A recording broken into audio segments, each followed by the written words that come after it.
अगर हजारों के बीच गरीब आदमी को अगर देख ले तो ये कहता था क्या मैं मुकाबला मिटा। आज सोचो कि गरीब आदमी का दिल कितना बड़ा होगा और ऐसा शख्स तो हमसे जुदा हो गया। आज हमको उनके लिए बड़ा दुख होता है। बहरहाल ज्यादा बोलने का वक्त तो नहीं है। मैं नुमानी नगर सैयद सलीम ग्रुप, मोहम्मद जेक्स ग्रुप और नुमानी नगर के अहले नौजवान और दातार नगर तमाम लोगों की तरफ से दुआ गो हूँ कि अल्लाह तबारक व तआला उन्हें जन्नतुल फिरदौस में से ऊंचा मुकाम अता फरमाए और उनके खानवादे को सब जमीन अता फरमाए और उनकी करवट चैन नसीब फरमाए। इतना ही बोलते हुए अपनी बात सबके साथ हम मजबूती से खड़े रहेंगे। आप जिस टाइम जिस वक्त तो आप हमको आवाज़ देंगे इंशाअल्लाह ताला हम आपके साथ सारा मसाला खड़ा रहेंगे। अल्लाह ताला हमारे शेख रशीद साहब को जन्नतुल मुकाम में जाकर नसीब फरमाए, उनकी कब्रों को नूर से भर दे और इसी के साथ साथ हमारे शहर के जाने माने असली खलील दादा को भी जन्नतुल मुकाम में जाकर नसीब फरमाए और इसी के साथ हमारे इस दुनिया जितने ही मरून जा चुके हैं सबको अल्लाह ताला जमीले अते फरमाए और उनके कब्रों को नूर से भर दे। पहले तो एक मेंबर अपोजिट वाला उनके पास बैठा था तो साहब ने बोले अबे अल्ताफ इधर आ, क्या लाया बोल बोले। मैं बोला साहब जरा उससे तुम बात कर लो, मेरी उससे जमती नहीं थी वो मेंबर से। तो बोले अरे उसको छोड़, बोले तू अपना है तू बोल। मैं बोला साहब दवा खाने का मसला है, 35 से 40 हजार रुपये बिल निकाल दिया उसने डॉक्टर ने और कम नहीं करने को तैयार है। बोले जा मेरा नाम बोल। अब मैं गया वहां पर डॉक्टर को बोला तुम साहब ने भेजे तुम बिल कम कर दो, बिल देने हम तैयार है, थोड़ा कम कर लो। तो बिल्कुल मानने के लिए तैयार नहीं था। मैंने साहब का नाम बोला तो वो भी बोल रहे फोन लेने तैयार नहीं। बोले जा बिल पूरा लेकर आज अभी बात करूंगा, ऐसे नहीं। मैं वापिस साहब के पास गया, साहब ने बोले क्या हुआ। मैं बोला साहब वो तो तुम्हारा फोन भी लेने तैयार नहीं है। बोले चल रिक्शा निकाले और डायरेक्ट दवा खाना है। वो सीन हकीकत में दोस्तों मैंने मेरी जिंदगी में पहली बार ऐसा देखा था कि डॉक्टर आगे भाग रहा था और साहब पीछे चल रहे थे। बोले तेरे को बिल होना मैं देता हूँ, इधर आ, कितना बिल है तेरा, इधर आ। डॉक्टर बोले साहब मुझे माफ कर दो, मेरे से गलती हो गई, और भाग रहा डॉक्टर आगे। इस तरीके के साहब के काम थे दोस्तों कि गरीबों के वास्ते ऐसे काम करते थे। वो एक छोटा वर्कर भी अगर चले जाए उनके पास तो उनके बाजू में सेठ बैठो, मेंबर बैठो या कोई भी बैठो, वो छोटे से छोटे वर्कर को भी अपना समझते थे और उसकी बात अच्छी से सुनते थे और उसका काम करते थे। ऐसा लीडर हमने खोया दोस्तों। वाकई में पूरे मालेगांव शहर में उनके जैसा लीडर मैंने आज तक नहीं देखा और शायद कोई आ भी नहीं सकता उनके जैसा लीडर।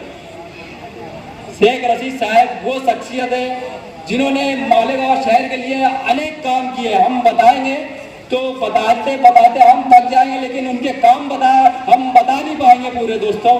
शेख रशीद साहब वाकई में बहुत नेक और बहुत अच्छे इंसान थे।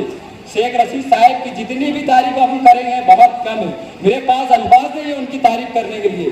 शेख रशीद साहब हर ऐसे काम चाहे वो किसी भी तरीके का हो, पुलिस स्टेशन हो, दवा खाना हो या किसी का पंचायती मसला हो, उनके पास लेकर चले जाओ, वो फोन कर भी मसला हल कर देते थे।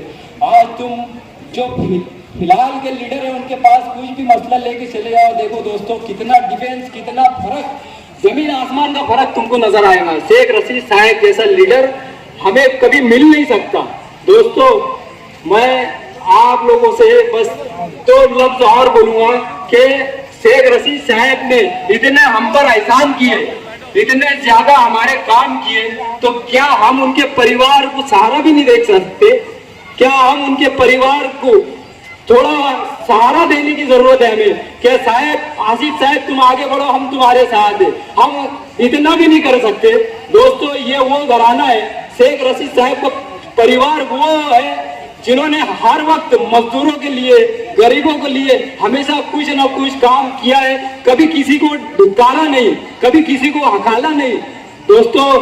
शेख रशीद साहब तो चले गए, लेकिन हमें हमारी पूरी ताकत से हमें हर इंसान तक ये मैसेज पहुंचाना है कि शेख रशीद साहब चले गए लेकिन उनका लड़का अभी जिंदा है।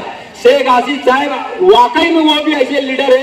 मैंने लॉकडाउन में देखा दोस्तों में, लॉकडाउन में मैं मुखालिफ होने के बावजूद उन्होंने मजदूरों के मसाइल पर इतना सपोर्ट किया मेरा कि मैं अभी तुमको बता नहीं सकता, क्योंकि ये ताज़ियती प्रोग्राम है दोस्तों। जब इलेक्शन आएगा मैं तफसील से बताऊंगा। साहब के नाम के लिए आगे कोई चीज ऐसा है कि जो साहब कर चुके, जो बोल चुके, वो हुआ नहीं।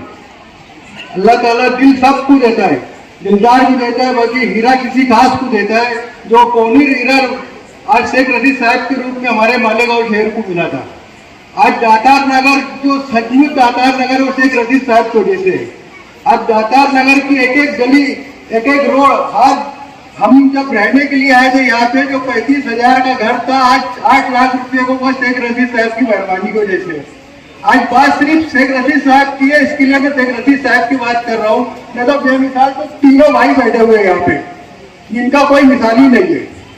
आज हमारे बीच में इतना बड़ा हादसा हुआ। हम शेख आसिफ साहब से मैं गुजारिश करता हूँ कि शायद कुछ लोग होते हैं जो बोल के बताते हैं कि हम कर रहे हैं, कुछ लोग जो है जो दिल में रखते हैं। जो आज शायद तुम्हारे वहाँ पे अगर चूल्हा नहीं जलाता तो यहाँ पे भी कई घरों में चूल्हा नहीं जलाता शेख रशीद साहब के नाम के लिए। आज हमने जो खोया है वाकई में ऐसा हमको भरपाई कभी मिलेंगे नहीं। मैंने सखी बहुत देखा, आज कोई सखी ऐसा था कि भाई किसी को कुछ देता है, किसी को कुछ नहीं देता था। कि ये एक सखी ऐसा था कि जो भी देता था किसी को आने दो। साहब हमने कभी कभी बोले साहब मैं अपने अपोजिट में काम करता था, पहले उसकी मदद कर, बाद में दूसरे की मदद करेंगे। तो ये आदमी जैसा आदमी में मैं तो समझता हूँ कि जब तक सूरज चांद रहेगा शेख रशीद साहब तुम्हारा नाम रहेगा, ऐसा लीडर। और एक चीज ये भी बोलना चाहूँगा शेख आसिफ साहब को कि शेख रशीद साहब जब हसनपुरे की रोड पे चलते थे तो 60 फुटी रोड मुकादम के होटल तक कम से कम 5 होटलें पड़ती थी। तो हर होटल पे 10 मिनट। साहब आप बहुत बिजी रहते हो, बम्बई आपका अक्सर आना जाना है, बाकी महीने में 2 महीने में 15 दिन में 3 महीने में 1 मरतबा आप हम गरीबों की तरफ सिर्फ 5 मिनट एक होटल पे दो। इतना ही बोल के मैं अपनी बात खत्म करता हूँ। अस्सलाम वालेकुम। अल्लाह ताला ने इस दुनिया का निज़ाम कुछ इसी तरह चलाया है कि लाखों लोग इस दुनिया में पैदा होते हैं, रोज़ाना लाखों लोग इंतकाल कर जाते हैं। इंतकाल कर जाने वाले में कुछ ही लोग रहते हैं जो दिलों पर राज करते हैं, जैसे हमारे शेख रशीद साहब। खुश्क होकर भी महकते हैं वो गुलाबों की तरह, खुश्क होकर भी महकते हैं वो गुलाबों की तरह, चंद चेहरे जो मुकद्दस है किताबों की तरह। उनका बासलाहियत किरदार आज भी हमारे जहन में, दिलों में मौजूद है। वैसे तो शेख रशीद साहब के अंदर बहुत सारी खूबियाँ और सलाहियतें थी। किसी शख्स के बारे में बात की जाए तो 2 मिनट बहुत हो जाता है, लेकिन जिस शख्सियत के बारे में बात करना है तो ये 2 मिनट 5 मिनट बहुत ही नाकाफी होता है। हम जो है तय दिल से अल्लाह ताला से दुआ करते हैं कि अल्लाह ताला शेख रशीद साहब को जन्नतुल फिरदौस में आला से आला मुकाम अता फरमाए